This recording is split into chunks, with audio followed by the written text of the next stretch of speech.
Esse episódio teve o apoio da Amgen, mas isso não interfere em nenhuma das opiniões emitidas durante o episódio.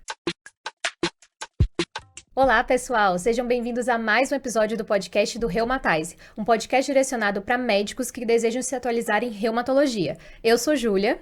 Eu sou Alexandre Matos. E hoje, né, Ale, a gente tem um mega convidado, mais uma vez no nosso podcast, uma honra receber o professor Dr. Alexandre Wagner. Por favor, dê suas credenciais pra gente.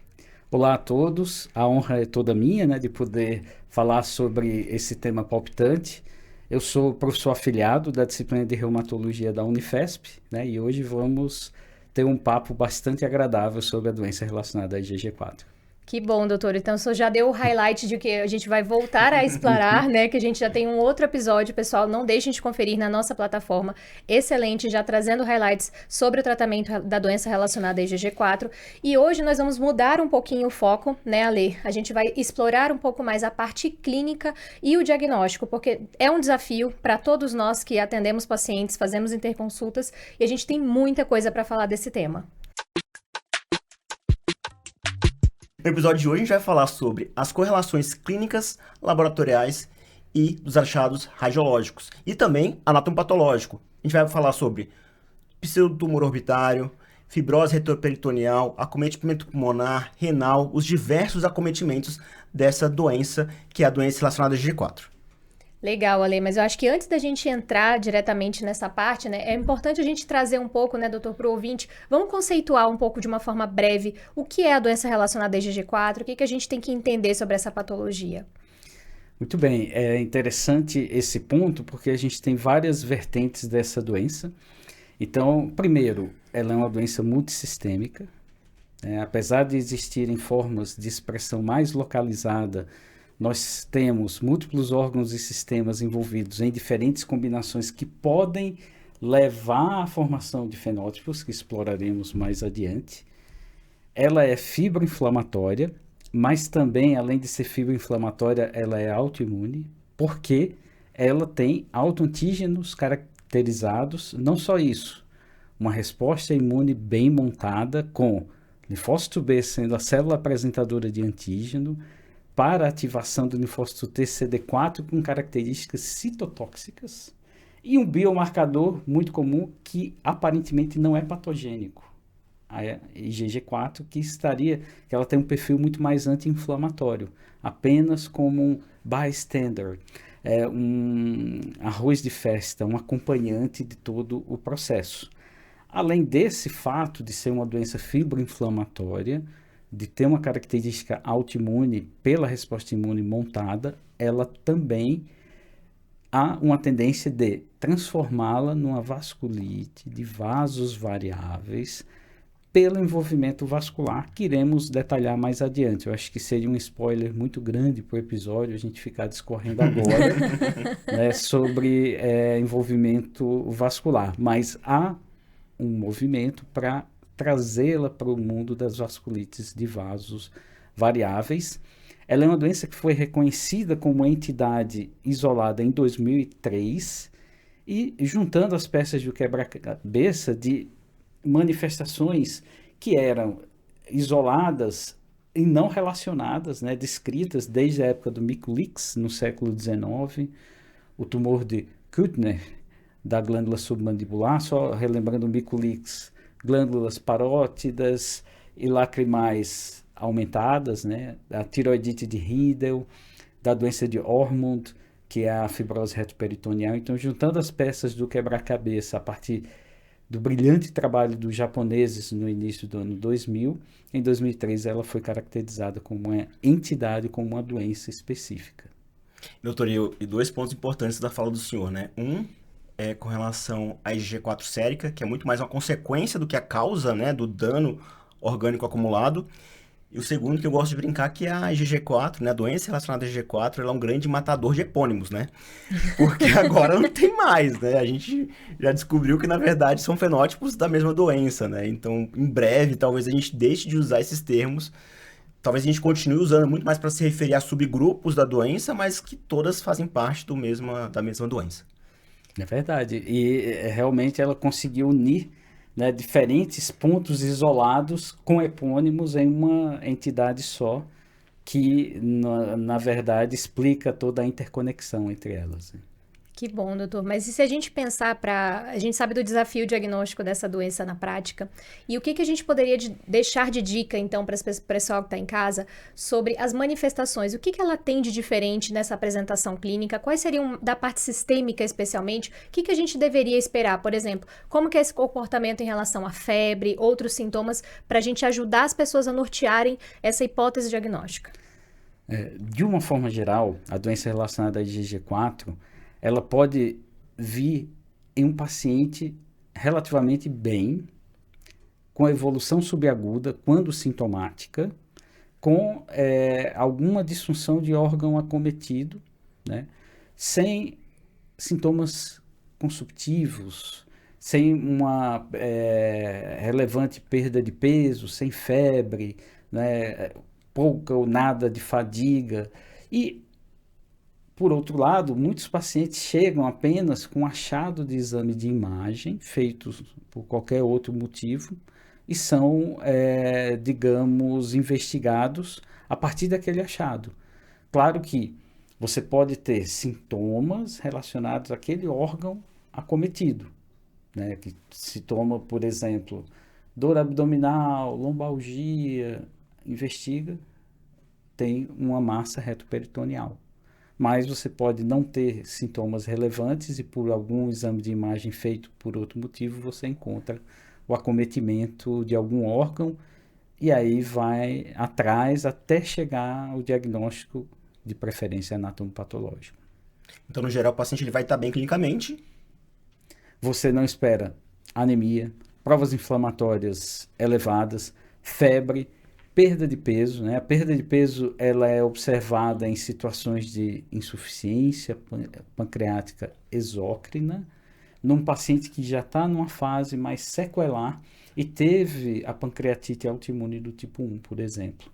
Mas, via de regra, ele está relativamente bem com suas manifestações relativamente subagudas, boa resposta ao glicocorticoide na maioria das vezes, né? Isso ajuda a nortear, não é absoluto, mas ajuda a nortear, por exemplo, o diagnóstico diferencial de um simulador, né, que seja esteocitose ou até mesmo um Castleman multicêntrico, que é muito inflamatório, linfoma com sintomas B, podem simular a doença relacionada à IgG4. Ou a doença relacionada à IgG4 pode simular essas condições, né? Então a gente tem muito medo das esteocitoses não Langerhans, né, do Castleman e de doenças linfoproliferativas, claro, além das nossas como sarcoidose, granulomatose com polingite, que podem também ter essa interface de diagnóstico diferencial árida, né? Doutor Alexandre, a gente já entendeu que o paciente geralmente está bem. E do ponto de vista epidemiológico, como é que esse paciente tem preferência por algum sexo, idade, a doença? Ela tem uma característica diferente daquilo que a gente pensa das doenças autoimunes sistêmicas, acometendo predominantemente o sexo feminino, né? Na doença relacionada à IgG4, o homem é mais acometido, na maioria das vezes, numa razão de 4:1, homens de meia idade para idosos, então você vai dos 50 aos 60 e poucos anos, né? A 7ª década de vida. Em relação 4:1, a gente fala, exceto cabeça e pescoço, onde você tem uma frequência aumentada do sexo feminino, mas o homem ainda é predominante. Essa relação é normalmente 1,6:1. Claro, ela já foi descrita em indivíduos muito idosos, já foi descrita em crianças, mas o mais comum é observar predominância do sexo masculino e meia-idade para início da terceira idade, ou alguns dizem como melhor idade, né? Assim, ela tem uma distribuição relativamente universal, mas a epidemiologia, ela, do ponto de vista de prevalência e incidência, ela é muito obscura ainda, porque a gente imagina muitos e muitos casos não são diagnosticados. O número de prevalência dado pelos americanos é em torno de 5,3 casos por 100 mil habitantes de prevalência. Uma incidência de 0,5 se eu não me engano, 78 a 1,39 casos novos por 100 mil habitantes por ano, né? Eu tenho dificuldade de memória, mas eu acho que é mais ou menos esse número. A doença é relativamente rara, ela bate com o número do que seria esperado para uma doença rara, pela definição da OMS, né? Menos de 65 casos por 100 mil habitantes de prevalência, né? Mas é um dado a ser explorado assim, melhorando o conhecimento da doença, um melhor reconhecimento de casos, você teria um estudo epidemiológico mais fidedigno. E, doutor, se a gente fosse comparar ela com outras doenças, assim, por exemplo, as vasculites no geral, ela ficaria relativamente comum? Seria uma vasculite relativamente comum? Comparando com Takayuki ou com ANCA associada? Ou com BC? Tudo bem que a gente realmente não tem uma epidemiologia tão bem estabelecida do ponto de vista do Brasil, né? Mas comparando assim do ponto de vista global. Não, excelente pergunta, porque para algumas vasculites você conta em número de casos por milhão. Quem está nessa conta? As vasculites associadas ao ANCA. Também a arterite de Takayuki. No nosso meio, a gente tem um estudo epidemiológico na cidade do Rio de Janeiro, a arterite de Takayuki, 16,9 casos por milhão de habitantes de prevalência. Então, é uma doença raríssima. As vasculites associadas ao ANCA orbitam em algumas dezenas de casos por milhão de habitantes de incidência, né? E poucas centenas de casos, isso variável de população para população, por milhão de habitantes em prevalência. Quem que anda nos casos por 100 mil? Doença de BC, que a gente concluiu um estudo em Goiânia, né, na cidade de Goiânia, 4,5 casos por 100 mil habitantes de prevalência. Né, doença de BC na Turquia, 400 casos por 100 mil habitantes na região de Istambul. Na Jordânia, 600 casos por 100 mil habitantes. É uma doença muito comum. Outras duas formas de vasculite que contam em casos por 100 mil é a vasculite por IgA na infância. Como é a doença aguda, você conta mais em incidência. E a arterite de células gigantes. Também é contada em casos, se eu não me engano, são 15 casos por 100 mil habitantes de incidência na Escandinávia. Não tem esse dado muito preciso na mente, mas epidemiologicamente ela estaria na casa daquelas contadas em casos por 100 mil. Então, se a gente parar para pensar que a gente tem alguns casos no consultório de vasculites associadas ao ANCA, alguns casos de arterite de células gigantes, onde estão os pacientes com doença relacionada ao G4, né? Se não está no seu consultório, ele tá circulando por aí, provavelmente. E muitos podem estar acumulando danos com manifestações da doença, sem reconhecimento e muitas vezes sendo submetidos a procedimentos ou passando pela mão de patologistas que não conhecem e evoluindo, né? De certa forma, mesmo os casos reconhecidos, a mortalidade é 2,5 vezes superior à mortalidade da população geral.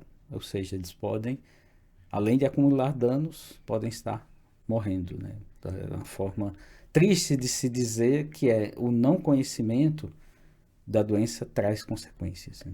É que até pensando no que a gente comentou desse comportamento subagudo, indolente, fica perdido nos epônimos que a gente colocou, né? Então, muitas vezes, realmente, está sendo olhado um órgão dependente ou uma manifestação isolada e essa parte sistêmica não está sendo ainda identificada. Então, acho que até é importante a gente voltar a elencar também quais seriam essas manifestações e falar um pouco qual a prevalência delas, especialmente na nossa população. Como que é o comportamento, então, dessa doença no nosso país?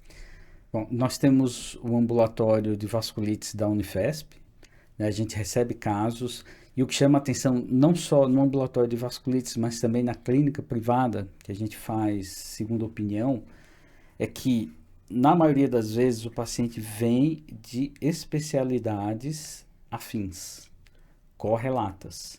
Que especialidades são essas? Então, a gente pode citar uma gama de exemplos de situações de pacientes encaminhados. Então, nós temos o viés de ter um contato muito próximo com o ambulatório da órbita, na oftalmologia, e eles nos encaminham muitos casos suspeitos, a maioria não é, né? A gente já diagnosticou linfoma, sarcoidose, parte de granulomatose com polingite, ou a forma idiopática mesmo, mas já recebemos de neurologistas, paquimeningite hipertrófica, do pessoal da neuroendócrino, com hipofisite associada a paquimeningite hipertrófica, que é a doença inflamatória da órbita. Da endócrino com Riedel. O Riedel é interessante que, numa minoria, digamos um quarto ou um quinto dos casos, é que você vai ter alteração da função tireoidiana, mas você tem uma tireoide lenhosa, fibrosa, aumentada de volume, que pode causar síndrome compressiva.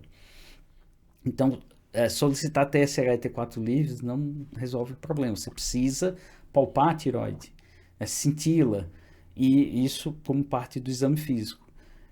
Já recebi casos do cardiologista com massa cardíaca em que ele achava que era um tumor, na biópsia se viu que não era nada disso, era doença relacionada a IgG4.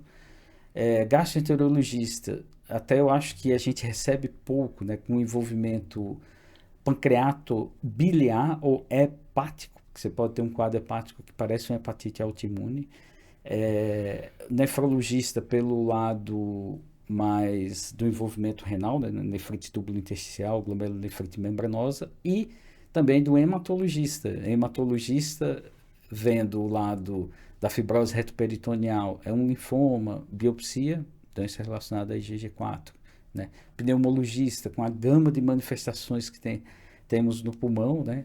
E, claro, os desenvolvimentos de mediastino, além da linfadenopatia que assusta o hematologista, né? A mediastinite e a mesenterite fibrosantes, que também fazem parte do espectro. Então, você tem uma gama de manifestações, e aí, se a gente for citar, a gente vai avançar até a meia-noite, ou 1 da manhã.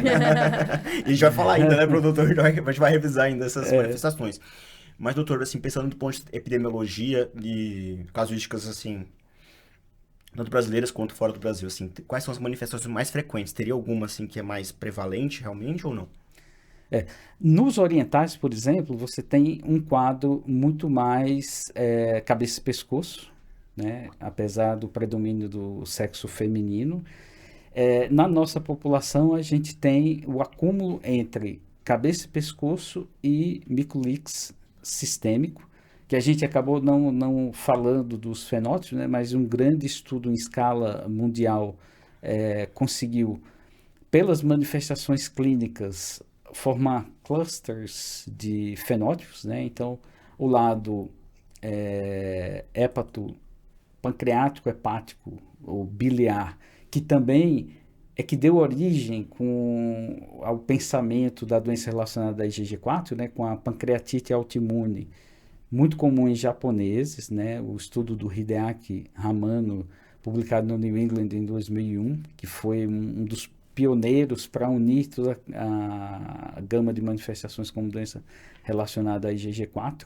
Então, também em japoneses, muito comumente encontra-se essa pancreatite autoimune, que ela é linfoplasmocítica esclerosante, né, do tipo 1, diferente da pancreatite autoimune do tipo 2, que é mais associada à doença inflamatória intestinal, é ductocêntrica, né, tem envolvimento neutrofílico. É diferente, né, da doença relacionada a IgG4. Ela acompanha muito o quadro renal e o quadro de vias biliares ou o quadro hepático. E na nossa casuística a gente vê mais o fenótipo, então, como eu tinha dito, né, micolix sistêmico glândulas salivares, né, com cabeça e pescoço também pode está envolvido, mas com muitos linfonodos, que é a manifestação mais comum, né? Aumento de linfonodos. Isso é micolite sistêmico e cabeça e pescoço, os mais comuns no nosso meio. Mas eu acho que pode haver um viés de encaminhamento aí, da gente ter recebido menos casos do lado pancreato biliar, né? E o outro fenótipo, que é o fenótipo retroperitoneal, que está muito associado à ortite, principalmente a periaortite, né? Envolvimento na aorta abdominal ilíacas, a abdominal infrarrenal e ilíacas, que é um dos envolvimentos menos frequentes, mas no nosso meio, assim, pelo menos, provavelmente menos reconhecido. Tá certo. Então são os 4 padrões mais bem reconhecidos, não é isso? Então, micolix-like, cabeça-pescoço, pancreatobiliar e fibrose retroperitoneal e aortite, é isso? Isso. Periaortite. Isso, Periaortite. isso. Que a periaortite ela é muito mais associada do que a aortite. A aortite ocorre numa minoria dos casos. A aortite isolada na doença relacionada à IgG4, ela envolve muito mais a aorta torácica, né? Quando você tem o anátomo patológico vai ter infiltrado linfoplasmocitário na parede da aorta com ou sem formação de folículos linfóides. Mas o clássico é periaortite. Que aí, para piorar a situação, Ed Heinchester daria também periaortite, diferente da arterite de Takayasu, né? Mas essas combinações, assim, elas não são matemáticas. O paciente que é diagnosticado com fenótipo hoje e você vigia após o tratamento, ele pode ter recidiva em novos órgãos não previamente acometidos, né? Então, é importante a vigilância e não se apegar apenas ao fenótipo em si. Legal. E eu acho que seria interessante, então, a gente esmiuçar um pouco melhor essa questão dos fenótipos e tentar correlacionar um pouco como que é o comportamento de cada fenótipo com os exames complementares, que acho que dentro da prática isso também é uma coisa que gera muita dúvida. Isso, doutora, e a gente talvez acho que revisar por órgão também, né? A gente Isso. tentar revisando ele por órgão. Então, acho que a melhor coisa pra gente fazer, pra gente não esquecer nada, porque são muitas manifestações, Muita informação. muita informação, eu acho que a gente começar a criar o caudal talvez seja a maneira mais fácil, né? Porque é muita coisa.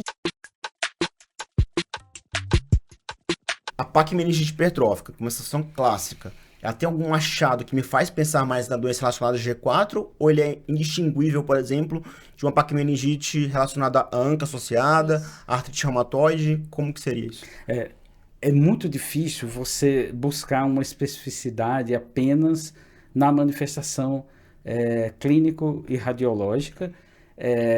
O que chama a atenção, por exemplo, para a doença relacionada à IgG4 é quando ela tem combinação de outros órgãos associados, né? Então, na paquimeningite, teoricamente, você vai ter o quadro de cefaleia, com ou sem alteração licórica, na maioria das vezes com alteração licórica, e as imagens ponderadas em T1, você tem realce de gadolínio e espessamento nas paquimeninges, né? Eu gosto muito do corte coronal para visualizar.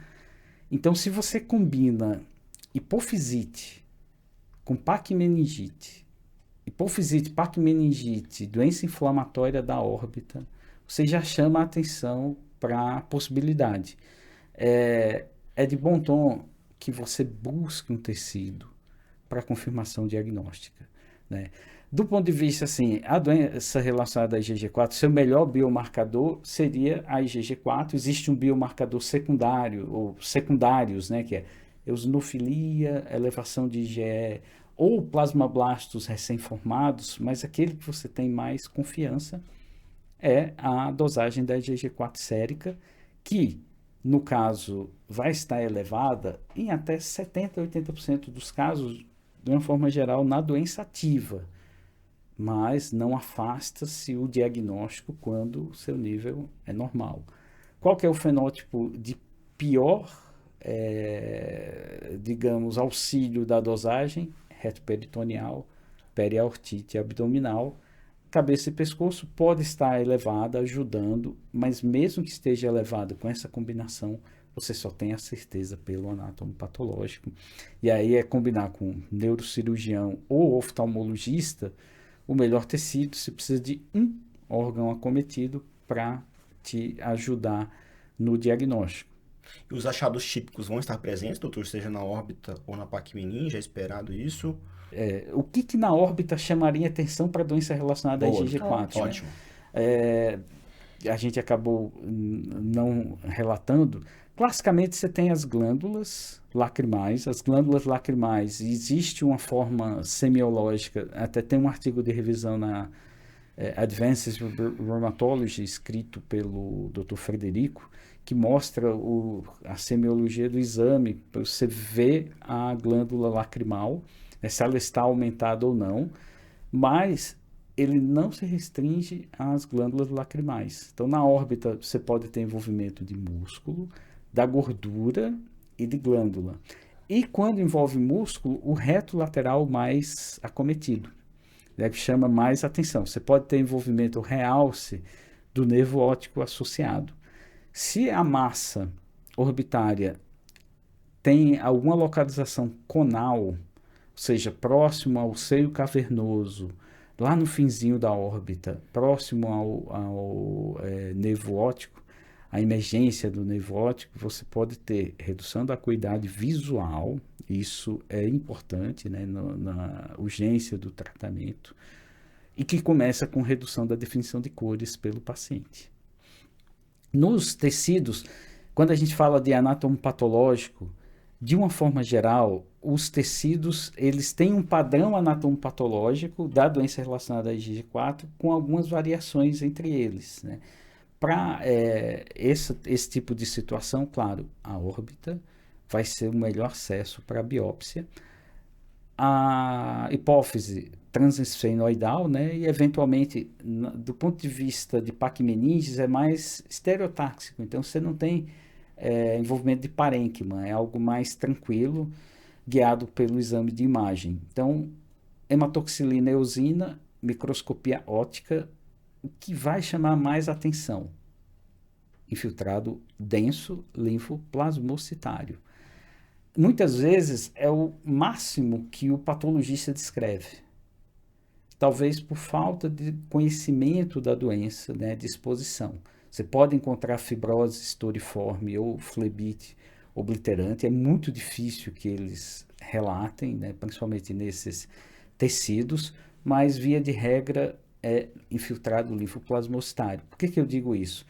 Se chegar um infiltrado neutrofílico, microabscessos, necrose e formação de granuloma, muda a hipótese diagnóstica. Se foi muito bem descrito, caracterizado, não é doença relacionada a IgG4. Você tem muito macrófago, né? O que você pode encontrar é infiltrado de eosinófilo em associação, mas neutrófilo, macrófago e necrose não é. Outra coisa que os patologistas falam, porque um diagnóstico importante com linfoma é células sem atipia celular. Isso é muito importante na microscopia óptica. Eles valorizam muito, então é um infiltrado mais monótono de linfócitos e plasmócitos que são típicos. Apesar de ter alguma expansão oligoclonal já descrita na doença relacionada à IgG4, você não tem características de atipia. Se parte pelo menos dessa, do infiltrado linfoplasmocitário denso, você precisa avançar, e aí a imunistoquímica. A imunistoquímica, se ela não veio para você no consultório, solicite a revisão de lâmina. A revisão de lâmina ela é feita para a imunistoquímica. Se ela não veio, você tem que solicitar. Então, eles vão pegar o bloco de parafina, porque aquelas lâminas da hematoxilina eosina, das outras colorações para colágeno, para elastina, já estão lá estabelecidas. Corta-se o bloco de parafina e faz-se a coloração, né, com uma peroxidase de referência que fica marronzinha, e eles quantificam na imunistoquímica. E na imunistoquímica você tem que solicitar. Quero avaliar, então, o que é importante, né? A relação IgG4 e IgG. Quero ver quantas células ou quantos plasmócitos expressam IgG4 em campo de grande aumento, que é o HPF, do inglês High Power Field. Isso é definidor em relação ao número de células. Você tem células raras expressando IgG4, uma relação IgG4 e IgG muito baixa, abaixo de 40%, você também não pensa em doença relacionada a IgG4. Né? Então, é importante esse conhecimento para solicitar a complementação da avaliação. Claro que na imunistoquímica, até para linfoma, eles vão ver vários marcadores. Então, Ki67, né, o BCL6, para a célula T folicular, o CD34. Então, você tem vários marcadores que na imunistoquímica você consegue diferenciar. S100 para Langerhans, né, tumor miofibroblástico. Quando você tem, no caso, o CD1A expresso, aí isso é muito comum no Eder-Heinchester. Então, você tem as nuances da imunistoquímica que o patologista vai te guiar em relação ao diagnóstico, né? É muito importante essa interação com o patologista, mas via de regra você tem um HE com infiltrado linfoplasmocitário denso, mesmo que ele não indique que haja fibrose estouriforme ou não, ou flebite obliterante, eu vou complementar com a imunistoquímica e posso pedir mais dados da microscopia óptica. Doutor Alexandre, o senhor falou da relação IgG4 sobre IgG-40. Essa relação ela não é absoluta em todos os órgãos, né? Tem órgão que eu posso não ter essa relação e mesmo assim eu pensar em IgG4, certo? Isso. Você tem mais de um parâmetro, né? Então, você tem desde a relação CD138 e IgG4, né? Você tem IgG4 e IgG, e você tem o número de células, a contagem de células. Em órgãos que você tem pouco infiltrado e muita fibrose, com padrão mais estouriforme, quando você entra para um fenótipo mais fibrótico e não proliferativo, você pode encontrar mais o lado da fibrose estouriforme, e aí você vai ter que juntar todos os elementos. E é muito importante assim, não se faz o diagnóstico só com anátomo patológico, mesmo que ele seja típico. Não se faz o diagnóstico só com a clínica ou só com um exame de imagem. Você precisa do todo das manifestações clínicas, do exame de imagem e do anátomo patológico para definir o diagnóstico. Esquece os critérios classificatórios, eles vão ajudar eles podem até ajudar a organizar mentalmente o seu pensamento, mas para a prática clínica do dia a dia, nem todos os pacientes vão preencher os critérios de classificação. Então você faz essa construção por todos os parâmetros, né? Clínico, de imagem, sorológico, que é a IgG4 elevada, e anatomo patológico. É muito parecido com o diagnóstico de vasculite associada ao ANCA, né? É um diagnóstico clínico-patológico muitas vezes, né, doutor? Que a gente fala que tudo tem que estar fechado, realmente a clínica tem que ser compatível, o anatomo patológico tem que ser compatível. Excelente. Então, pelo que o senhor comentou, pensando em órbita e plaque-meninge, a gente vai esperar sim esse aumento da relação IgG4 sobre IgG. E aí, doutor Alexandre, mas só reforçando algumas partes do sintoma. Então, a gente espera dor orbitária, né? Diplopia, que o paciente pode ter também. E alguns pacientes também podem ter a massa retroorbitária, ela pode também infiltrar o seio da face. Não pode acontecer isso também? Sim. Além disso, proptose. Proptose, perfeito. Pode acontecer ou redução da acuidade visual. A doença relacionada à IgG4, ela pode ter envolvimento de seios da face, muitas vezes. Claro que uma massa destrutiva, com erosão óssea, aí já chama a atenção para outro diagnóstico, né? Mas ela tem características compressivas ou por contiguidade você pode ter órgãos próximos envolvidos. Mas o lado otorrinolaringológico existe na doença relacionada à IgG4, com rinocinusite crônica, e que confunde mais ainda no diagnóstico diferencial com granulomatose com polingite. E aí você vai ter os elementos todos para conseguir diagnosticar, e você precisa ver o paciente como um todo. Né? E excelente, doutor. A gente falou então crânio. A gente não terminou o crânio ainda, né? Vai acabar o episódio, a gente ainda está no início. Vai ter que ter o episódio 2. Não, eu acho que vai dar certo, doutor. Acho que vai dar certo, sim. A gente vai agora... O senhor comentou sobre a síndrome de Mikulicz, né? A gente comentou sobre a síndrome de Mikulicz. E aí acho que vai basicamente do acometimento das glândulas salivares agora. Acho que é importante também. Sim. O acometimento isolado mais típico é submandibular. Mas você tem um acometimento comumente pancompartimental, com boca seca, com olho seco, que vão dar trabalho em relação ao diagnóstico diferencial de doença de Sjögren, né, eventualmente de sarcoidose, ou de alguma outra doença infiltrativa de glândulas salivares e lacrimais, especialmente quando você pensa em linfoproliferativas, né? E no caso, você vai ter alguns instrumentos para avaliar. Recentemente, alguns estudos têm mostrado ultrassom como ferramenta, né? Então, o ultrassom ele tem diferentes padrões de alteração, né? Principalmente relacionada à ecogenicidade. Então, você tem hipoecogenicidade superficial, você pode ter uma glândula salivar heterogênea, difusa, você pode ter múltiplas áreas hipoecogênicas, né? E você pode ter massas na própria glândula, né? Que seria uma lesão tumoral semelhante, né? Que em inglês eles chamam de tumor-like. Então, isso ajuda muitas vezes na investigação do acometimento. O paciente pode ser oligosintomático, mas já tem acometimento. No ultrassom você já detecta que tem alteração de ecogenicidade, chamando a atenção para o diagnóstico de doença relacionada a IgG4. Parótida é muito difícil de biopsiar pelo risco de paralisia facial, né? O cirurgião tem que ter muita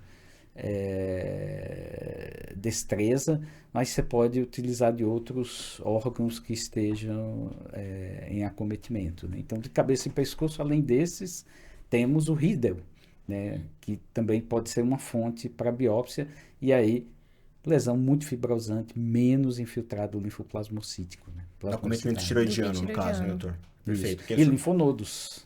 Isso eu já comentado, né, que geralmente esse acometimento tiroidiano, a tiroide está bem endurecida, né, que o senhor falou, lenhosa, né, esse é o aspecto duro mesmo, assim, né. E ela tem aumento de volume e pode levar a compressão de estruturas, né, no entorno, até da rouquidão, da estenose, mas por compressão extrínseca, né, nas vias respiratórias, né, e eventualmente comprimir vaso, comprimir nervo, e no caso acaba se assemelhando a tumor, e o anatomo patológico vai mostrar aqui apenas uma tireoidite de Riedel. Eu tô pensando no checklist do exame físico, quando for discutir GG4 agora, né? Porque vai ter que fazer a eversão da pálpebra para olhar a glândula lacrimal. Vai ter que fazer a avaliação para ver se não tem acometimento, pensando que a gente lembra de ANCA, né? Ter que jogar a luz ali para ver se não tem perfuração de septo. E vai ter que avaliar a tireoide, longe. E vai ter que avaliar a tireoide de maneira ativa, porque como o doutor Alexandre falou, o paciente ele não vai ter alteração hormonal muitas vezes. E se você estiver pegando o paciente na fase mais inicial da doença, talvez seja só o endurecimento aqui. Sim. Então, o ambulatório vai ter um checklist bem grande, doutor, lá, para ver IgG4. De exame. E como ela é multissistêmica, né, o ISDA da semiologia, eu não sei se em todos os lugares no Brasil chama de ISDA, né, mas é um interrogatório sobre os diversos aparelhos, ele vai ser muito importante para fazer o checklist clínico, né? Você tem um checklist até de imagem, que dependendo, quando o paciente chega, a gente avalia toda a extensão, né? A gente acaba vendo todos os órgãos e sistemas, tanto do ponto de vista laboratorial, checklist de exames, como imagem, né? Não dá para não verificar outros órgãos acometidos, porque é aquela coisa, nem todo paciente lê o livro. Ele pode ter um fenótipo X, mas ele pode ter outro acometimento não esperado.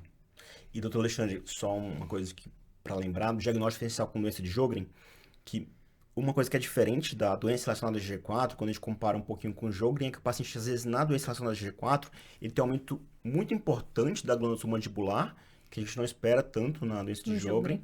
E também o paciente tem um aumento muito importante das glândulas salivares como um todo na doença relacionada a G4 e não tem tanto sintoma seco, assim, proporcionalmente falando, né? É claro, isso não vai ser uma coisa que você vai descartar uma doença para pensar na outra, obviamente, mas são pistas que a gente pode ir coletando ali e juntando isso com os achados laboratoriais, com a clínica do paciente, com o ultrassom, para você ter algumas pistas para você conseguir ajudar a discernir um diagnóstico diferencial.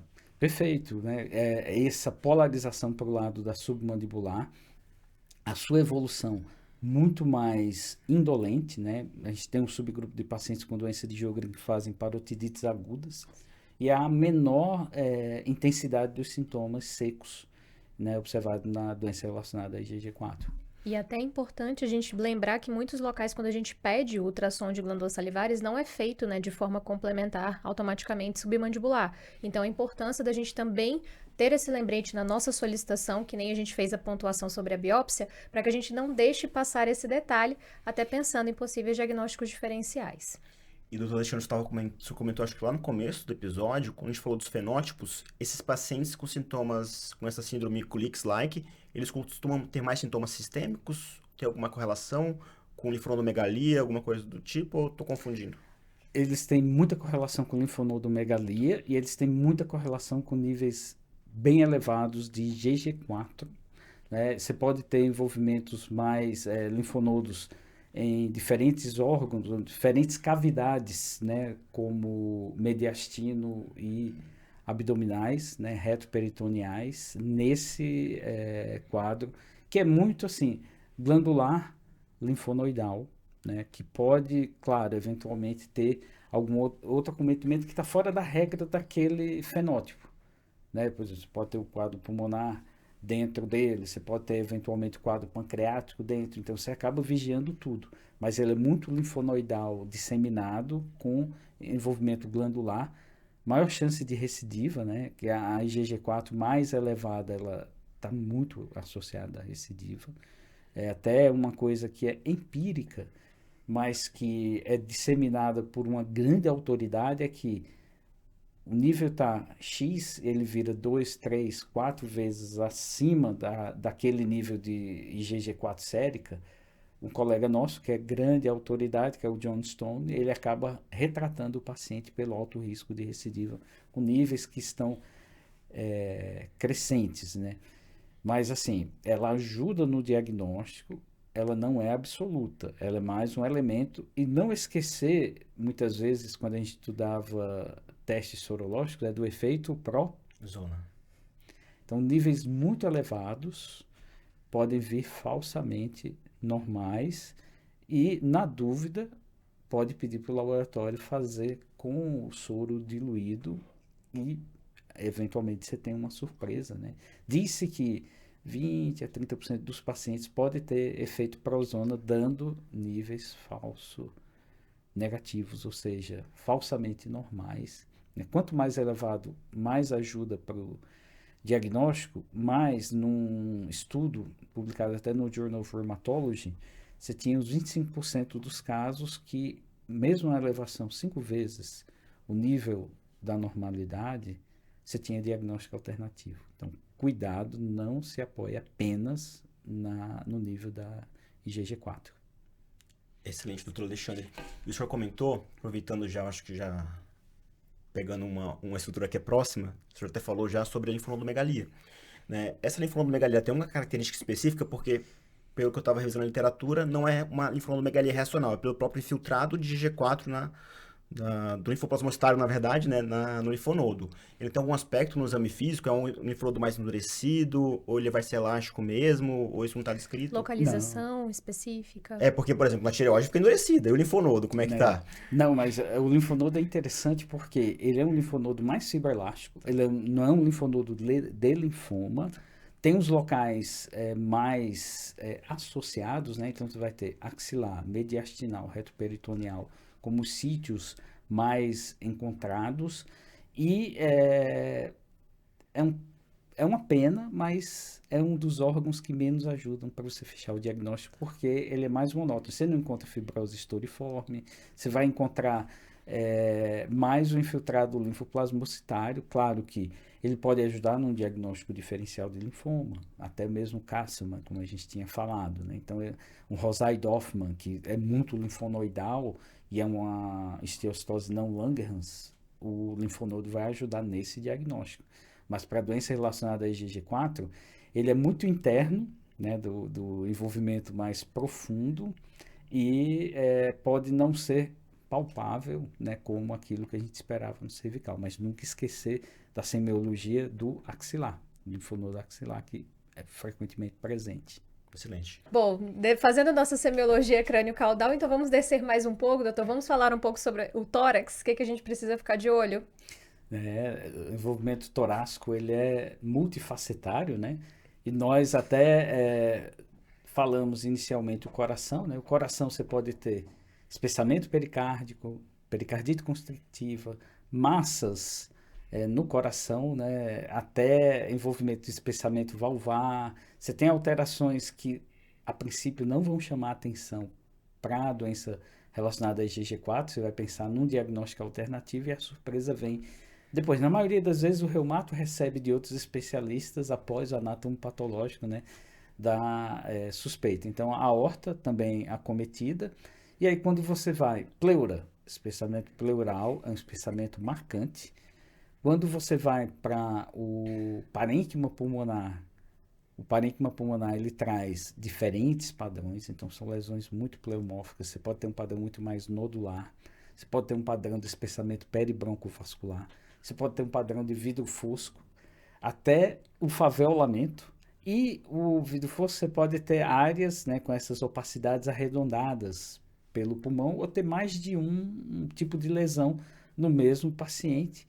E o tórax ainda nos reserva mediastinite fibrosante, os linfonodos mediastinais e que foi uma descrição recente que era a banda paravertebral, né, de partes moles, que fica do lado direito, que a aorta desce à esquerda, a não ser que você tenha dextrocardia, né, piadas à parte, que ela vai normalmente de T8 a T11, né, que ela pode inicialmente ter um padrão mais inflamatório, depois um padrão mais fibrosante. Então você tem uma pleiade de manifestações torácicas, né, que motivaram Fred a criar o mnemônico Ivone 2 na Faria Lima, que é o mnemônico que me faz esquecer as manifestações de envolvimento torácico.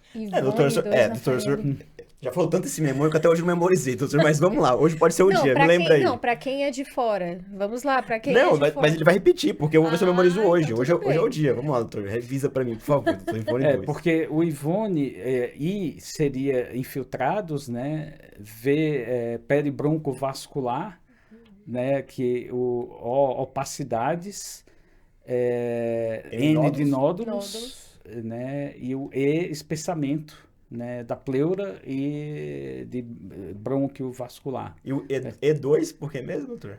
Porque são dois espessamentos, da pleura e do... Fred aqui me perdoe se ele vê esse eu E na Faria Lima, né? Na Faria Lima. Faria Lima que entrou os linfonodos e a fibrose na banda paravertebral. Né? Peraí, mas Lima... Não, é só o L só. Ah, é só o L. É o L. Gente, mas aí complica muito. Mas assim, tem coisa... Um dos mnemônicos mais complexos já elaborados mas salve pro Fred, eu acho que ele teve uma excelente intenção. E eu vou aprender a partir de hoje. Hoje eu memorizo o Fred, nunca mais vou perguntar de novo o que significa o mnemônico. Um abraço enorme pro Fred, que ele é uma pessoa muito querida, que a gente gosta muito. E doutor, teria alguma particularidade, alguma dica específica para essa avaliação desses exames de imagem que pudesse direcionar alguma particularidade em específico ou realmente é totalmente amplo, você vai precisar casar com o restante? Uma manifestação que chama muita atenção é essa banda paravertebral, né? Que ela tem uma certa especificidade quando você pensa na doença relacionada à IgG4, mas, por exemplo, não confundir quando você tem uma espondilodicite tuberculosa que dissemina pelo ligamento longitudinal anterior, então tem que ter muito cuidado. Mas do ponto de vista torácico, assim, quando a gente pensa no parênquima pulmonar, é mais difícil, você se assusta e está no contexto das manifestações todas que você vai ter que buscar o diagnóstico diferencial, né, dentro do envolvimento torácico. Os colegas fora do Brasil fazem PET, aí eles já fazem um screening geral de todos os órgãos e sistemas. Na prática, como a gente não tem acesso ao PET, não nos seria permitido, a gente verifica tomo de tórax e o exame de abdômen, né, junto, claro, da avaliação de cabeça e pescoço, principalmente ultrassom de tireoide de glândulas salivares, mas por tórax, a tomo de tórax já seria suficiente para você detectar as alterações.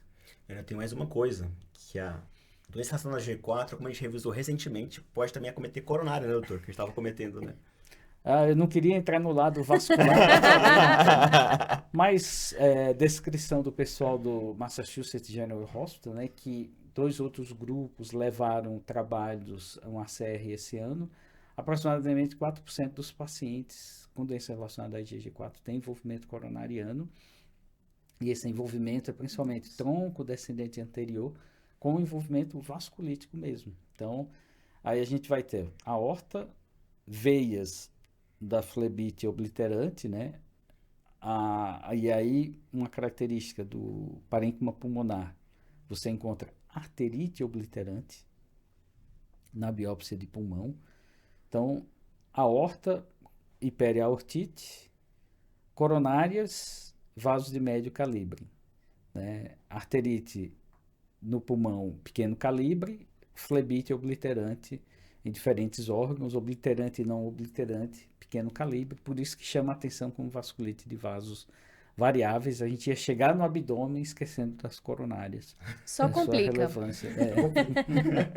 E só uma outra coisa da parte do tórax, do pulmão, pra gente finalizar o tórax, é que esses nódulos, né, doutor Alexandre, eles podem realmente simular neoplasia mesmo. Eles podem ter um aspecto Característica. especulado, pode ser único. Então, É só a biópsia mesmo Só a que você vai biópsia. conseguir diferenciar, Só a né? biópsia. Que realmente, do ponto de vista de imagem, vai ser totalmente indistinguível, né? Isso, e de preferência a biópsia cirúrgica, porque aquela por agulha, ela tem um rendimento muito inferior, principalmente para ver a relação, né, IgG4 e IgG e o número de células por grande aumento. Então, por campo de grande aumento, você vai ter uma biópsia mais conclusiva se ela for cirúrgica, né? Isso já foi demonstrado em estudo. excelente. Excelente. Então vamos para o abdômen? A gente já falou um pouquinho sobre a pancreatite, e a pancreatite é o que puxou o fio da meada para os japoneses, né, do ponto de vista a pancreatite autoimune com altos níveis de IgG4. E aí a pancreatite autoimune linfoplasmocitária esclerosante, que frequentemente se associa a quê? A o envolvimento de vias biliares esclerosantes, né, intra ou extrahepática, com espessamento da árvore biliar e estenoses, que aí você detecta muito bem pela colangio-ressonância, mas antes disso você vai ter o quê?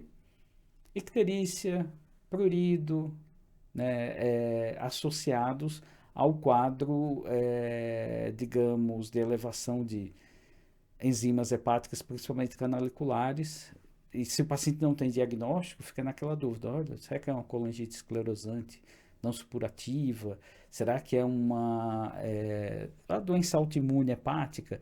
Quando você vê também no pâncreas, o paciente pode ser assintomático, né? Muitas vezes a pancreatite ela tem um perfil mais crônico, com pâncreas edemaciado, um pâncreas em salsicha, ou com uma massa pancreática, né, que confunde com tumor de pâncreas.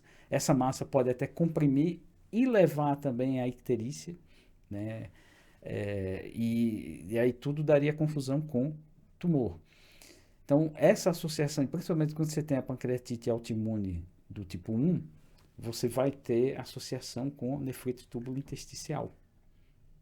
Então, nesse pacote, você poderia ter. Então, 70% daqueles que têm a pancreatite vai ter doença das vias biliares.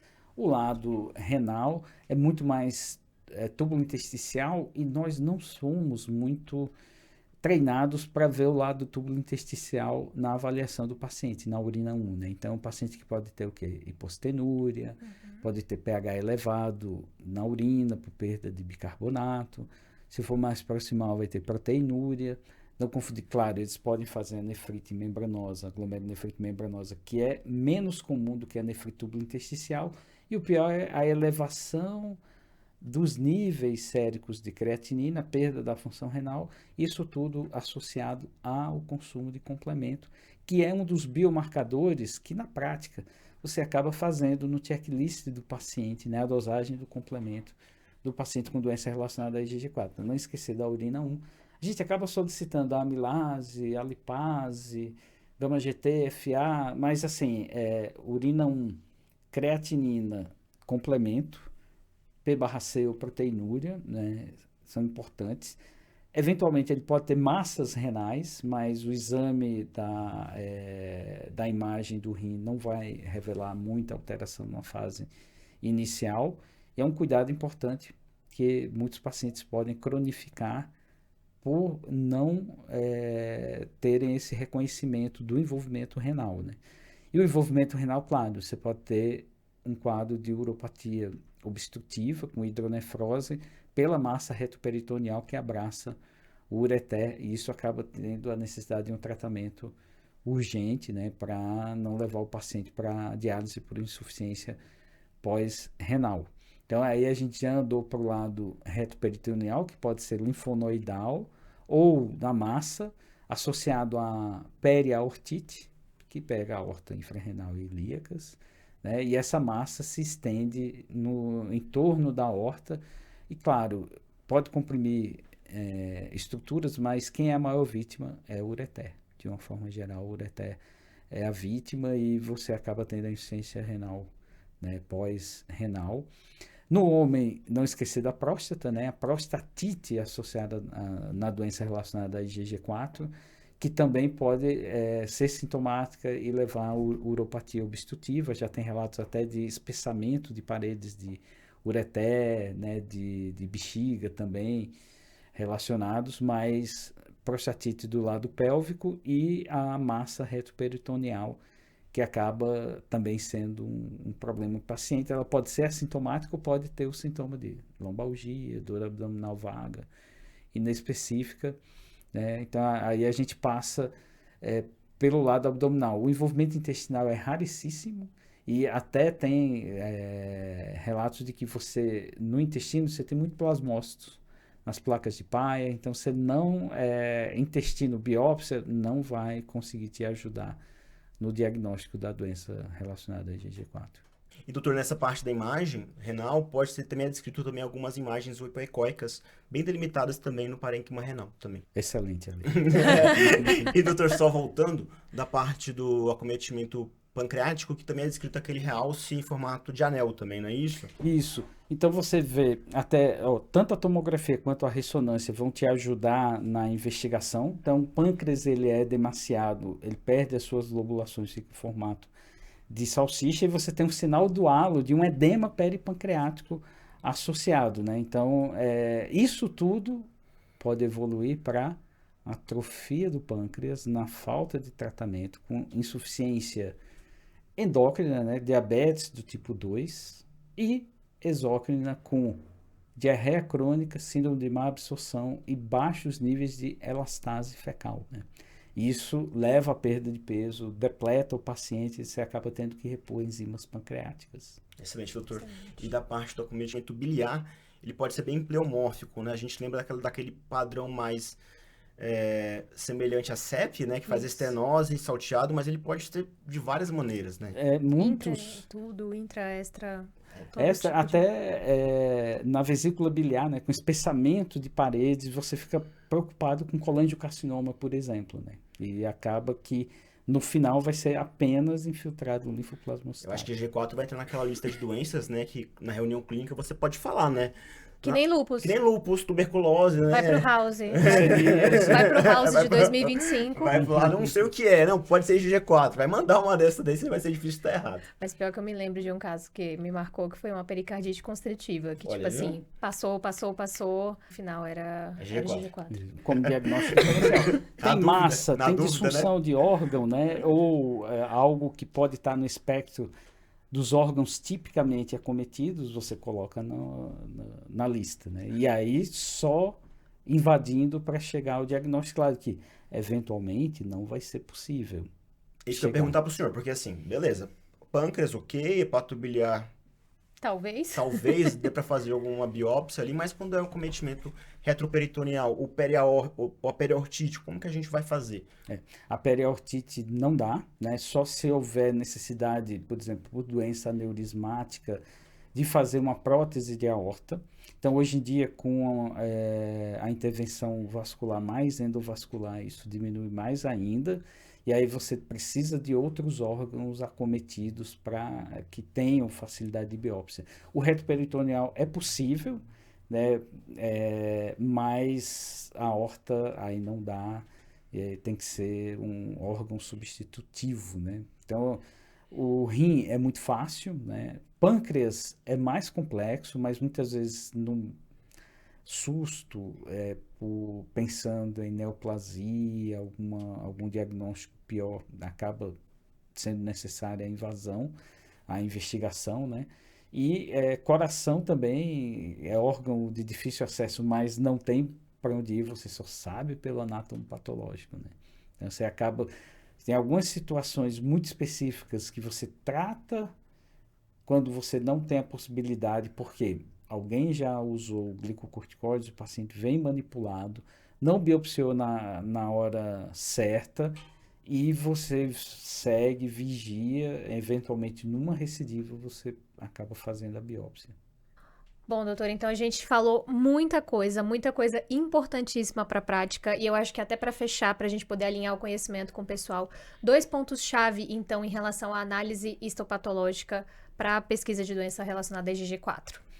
O primeiro ponto-chave é, o que vai chamar a atenção é o infiltrado linfoplasmocitário denso, mesmo que você não tenha o aspecto da fibrose estoriforme da flebite obliterante, e o lado que vai ser contra é ter necrose, muito estiócito, células com atipia, né?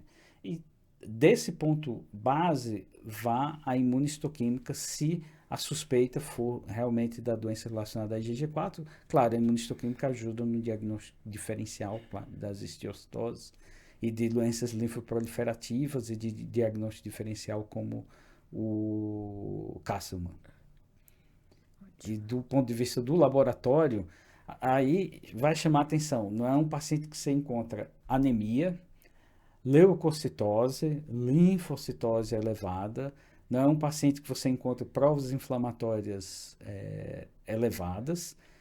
Você vai se guiar pela IgG4 sérica e não esquecer que o rim pode ser assintomático. Numa fase inicial, ele precisa ser vigiado.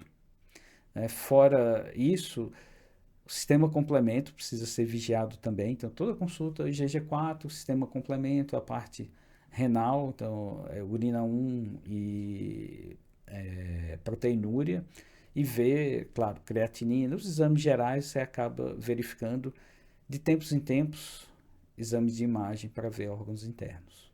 E doutor, então, eu vi um paciente que eu suspeitei vai ganhar exame de imagem do corpo todo, né? Tomografia de tórax, abdômen, pelve, Ultrassom de ultrassom, glândulas. glândulas salivares, Isso. parótida, tireoide, cervical. Isso. E no nosso ambulatório, mesmo após a terapia de indução, quando o paciente está em acompanhamento, anualmente a gente busca verificar esses órgãos para recidiva.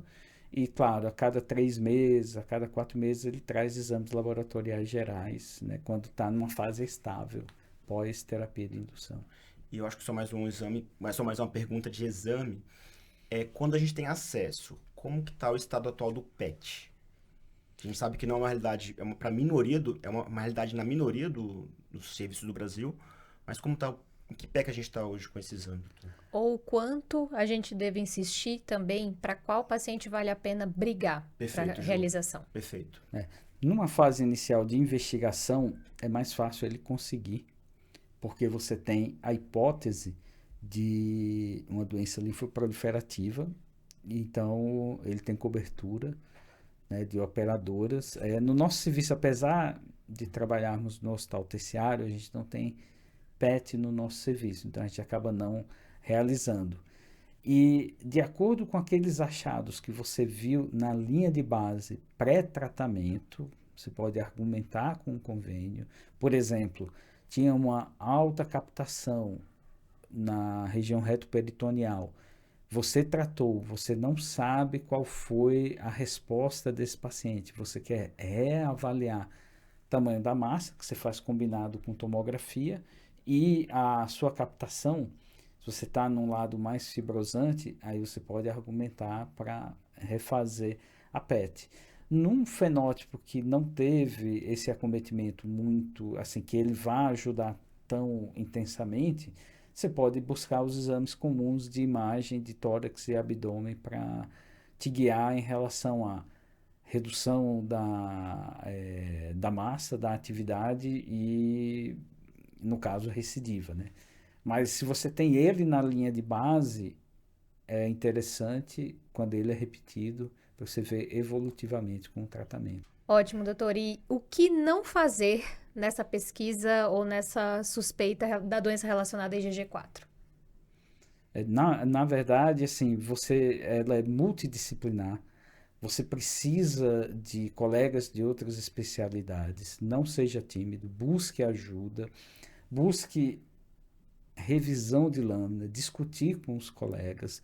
O que não fazer é muito mais assim, não compre um diagnóstico sem segurança, não trate como doença relacionada à IgG4 numa situação que dá pistas que pode ser um diagnóstico alternativo. Então, tem alterações anatomopatológicas que não explicam, não insista, busque um passo adiante na investigação. Então, você pode ter um simulador E comprar gato por lebre pode ser muito danoso para o paciente mais adiante. Não se contente com o básico, né? Seja o investigador que o reumato ficou famoso por ser. Sim, sim. Dê o passo, né, diferenciado que o reumato faz em relação a outros especialistas. Excelente. Bom, muito obrigada, doutor. Foi um episódio excelente, incrível, muito enriquecedor para a nossa prática. Acho que vai ajudar muito o pessoal de casa, né, a ler com mensagens e dicas importantíssimas para a prática. Eu mesma aprendi pra caramba nesse episódio, revisei muita coisa também. Então, muito obrigada. Foi realmente incrível.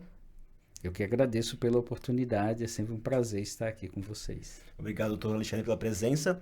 E também que eu gostaria de convidar vocês, pessoal que está em casa, para depois que terminar de ouvir esse episódio, entra na nossa plataforma, que a gente tem um outro episódio que a gente conversa um pouquinho mais também de diagnóstico e também da parte de tratamento da doença relacionada à IgG4.